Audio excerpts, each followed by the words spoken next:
Imagine walking down a street in an American suburb or a corner of Seoul. In a short stroll, you might pass a Baptist church, a Methodist chapel, a Presbyterian sanctuary, and a Lutheran hall. They all sing hymns, pray to Jesus, and hold the same Bible as their ultimate authority. Yet the very fact that they occupy different buildings, answer to different boards, and follow different creeds tells a deeper story. This is the paradox of the pews, a physical manifestation of a spiritual fragmentation 5 centuries in the making. Globally, the numbers are staggering. According to estimates, there are now over 45,000 distinct Protestant denominations. 45,000 different groups, each claiming to represent the true expression of the Christian faith. How did a movement that began with a quest for truth end up as a sprawling, decentralized map of conflicting opinions? At the heart of this mystery lies a foundational question.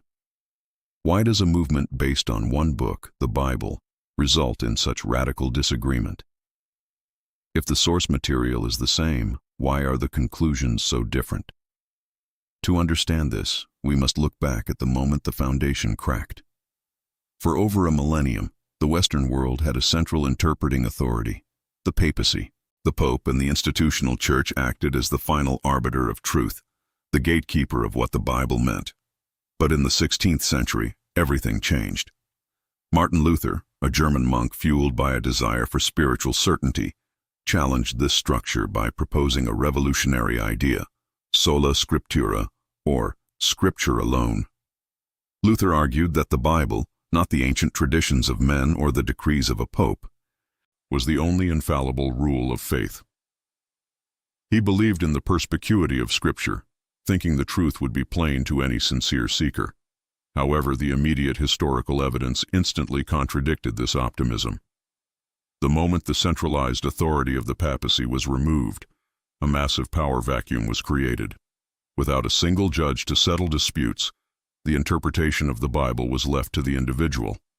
This shift from corporate institutional belief to personal private conscience was a seismic event.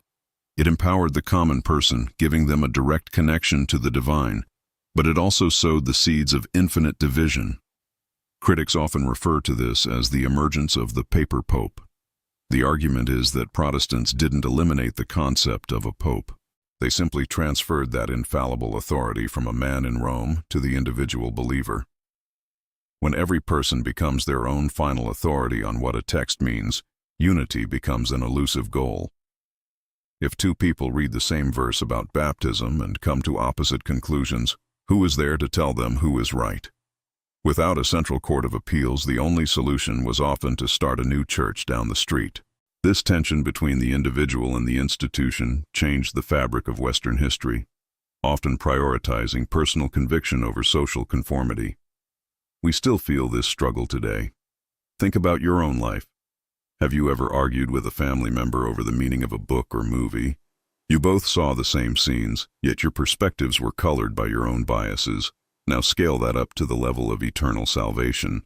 Before we continue, subscribe to the channel and tell us in the comments where you are watching from. This global map of faith is still evolving, and your perspective is part of that story. As the individual believer took center stage, the quest for a unified truth was replaced by a pursuit of personal sincerity. But as we will see, this new freedom came with a heavy price. The pioneers of the Reformation quickly discovered that the Bible was a more complex mirror than they had first assumed, and the dream of a single, purified church was about to encounter the messy reality of disagreement. Protestantism did not begin as a single unified army marching out of the shadow of Rome. In reality, the movement was born in a state of immediate internal friction. The Reformers were not a band of brothers with a shared blueprint. They were a collection of intense, often stubborn individuals who agreed on what they opposed, but not on what they intended to build. This lack of a unified beginning meant that the movement was destined to splinter from its very first breath, creating a legacy of division that would span centuries and continents. This tension reached a boiling point in 1529 at the Marburg Colloquy, arguably the most significant failed meeting in Western history. Martin Luther met with Huldrych Zwingli in a desperate attempt to create a united Protestant front against their common adversaries. They found common ground on 14 out of 15 theological points, agreeing on the nature of God, the necessity of faith, and the supreme authority of the Bible. But they could not and would not agree on the 15th point, the nature of the Eucharist. The scene was remarkably tense. Luther, convinced that the bread and wine literally became the body and blood of Christ, grew frustrated with Zwingli's view that the meal was merely a symbolic memorial of Christ's sacrifice. In a fit of theological defiance, Luther pulled back the velvet tablecloth and carved the Latin words, "Hoc est corpus meum," "This is my body," directly into the wood of the table. To Luther, the words were literal and non-negotiable. To Zwingli, they were clearly metaphorical. This disagreement over a single sentence of Scripture ensured that the Reformation would never be a single church.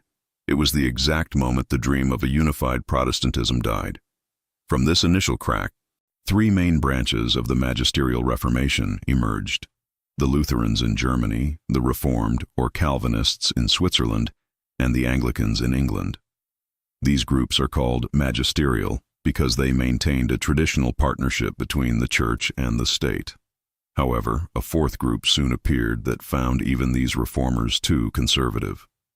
The Radical Reformation, led by the Anabaptists, argued for a complete separation of church and state and insisted that baptism should be reserved for adult believers who chose it. While the mainstream reformers looked to the state for protection, the radicals looked only to the Spirit, often at the cost of their lives. Geography played a decisive role in these divisions as political borders solidified different theological brands.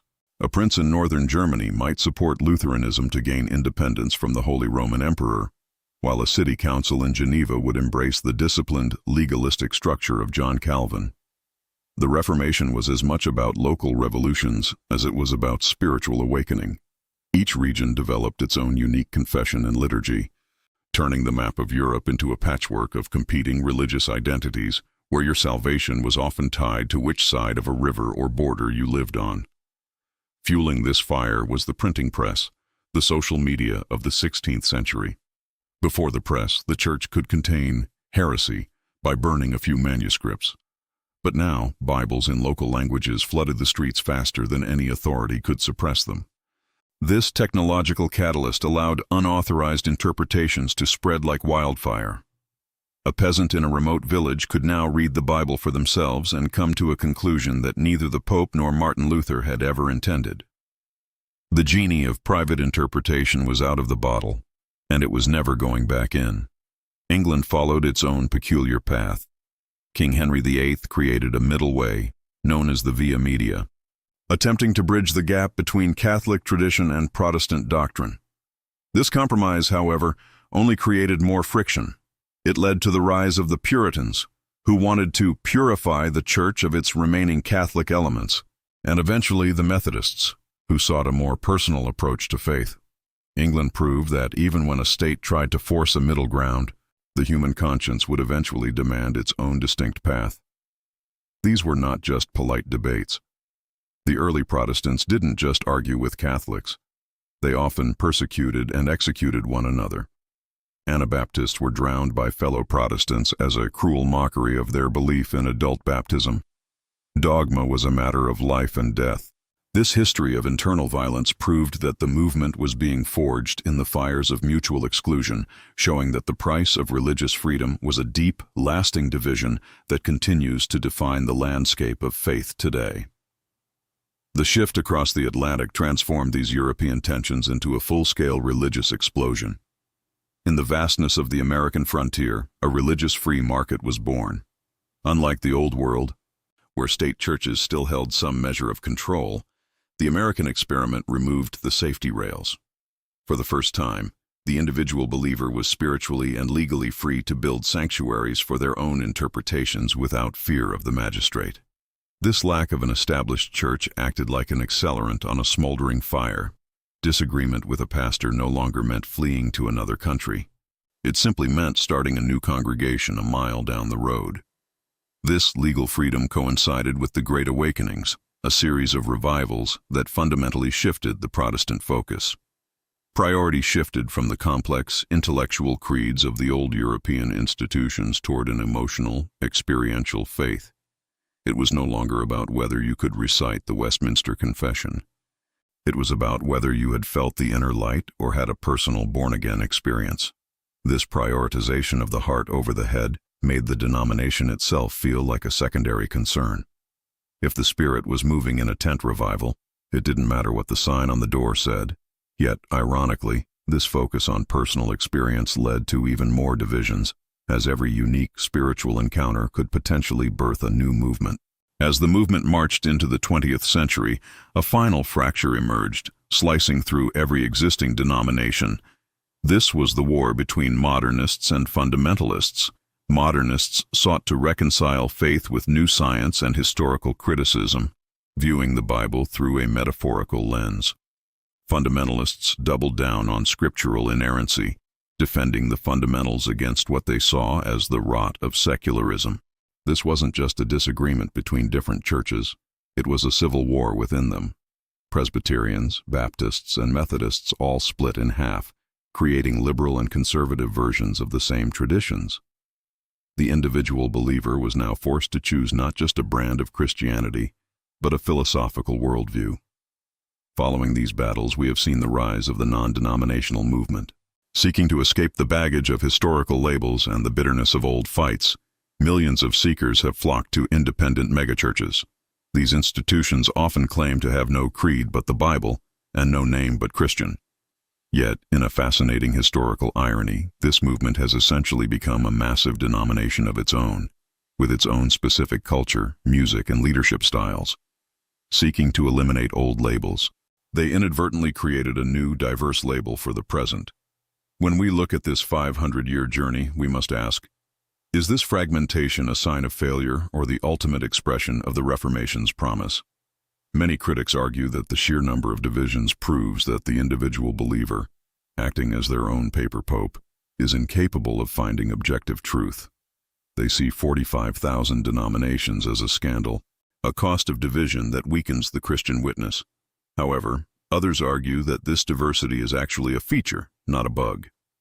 They see a vibrant, adaptable spiritual ecosystem.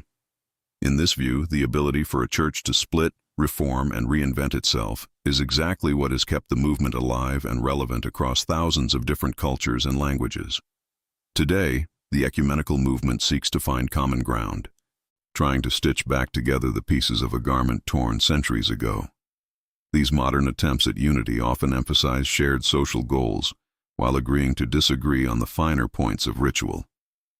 It is an acknowledgement that while the Marburg Colloquy failed, the spirit of inquiry remains vital for every soul.